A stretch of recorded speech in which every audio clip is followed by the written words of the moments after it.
தமிழக மக்களுக்காக பாடுபடும் திமுக அரசு குடும்ப ஆட்சிதான் என்று துணை முதலமைச்சர் மு க ஸ்டாலின் தெரிவித்துள்ளார். திருவள்ளூரில் திமுக வேட்பாளர் EAP சிவாஜியை ஆதரித்து பிரச்சாரம் செய்த அவர், சாதனைகளை சொல்லி திமுக கூட்டணி வாக்கு கேட்கிறது என்றார்.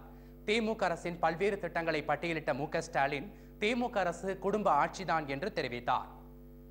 கலைஞருடைய குடும்ப ஆட்சி தான் இந்த ஆட்சி, திமுக ஆட்சி இல்ல, இது குடும்ப ஆட்சி தான். நானும் அழுத்தம் திருத்தமா சொல்றேன், ஜெயலலிதா சொன்னது அப்படியே வழிமுறை. கலைஞர் காப்பீட்டு திட்டத்தின் மூலமாக லட்சக்கணக்கான உயிர்களை இன்றைக்கு தலைவர் கலைஞர் அவர்கள் காப்பாற்றி இருக்கிறாங்கன்னா, ஆகவே இது குடும்ப ஆட்சி தான். அந்த குடும்பம் இன்றைக்கு நிம்மதியா இருக்குன்னா அதுக்கு காரணம் கலைஞர் தான். இது குடும்ப ஆட்சி தான். பொன்னேரியில் திமுக வேட்பாளர் மணிமேகலையை ஆதரித்து பிரச்சாரம் செய்த மு க ஸ்டாலின், விவசாயிகளின் 7,000 கோடி ரூபாய் கடன் தள்ளுபடி செய்யப்பட்டதை சுட்டிக்காட்டினார்.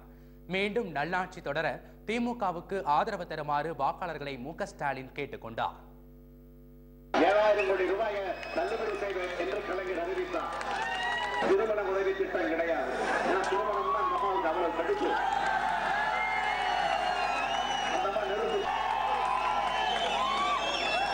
தேர்தல் நேரத்தில் அறிவித்த அத்தனை உறுதிமொழிகளையும் படிப்படியாக தொடர்ந்து முழுமையாக ஒன்று விடாமல் எதையும் விட்டு வைக்காமல் 100% நிறைவேற்றி தந்த ஆட்சிதான் கலைஞர். அம்பத்தூர் தொகுதி திமுக வேட்பாளர் ப. ரங்கநாதனை ஆதரித்து வீதி வீதியாக மு க ஸ்டாலின் பிரச்சாரம் செய்தார்.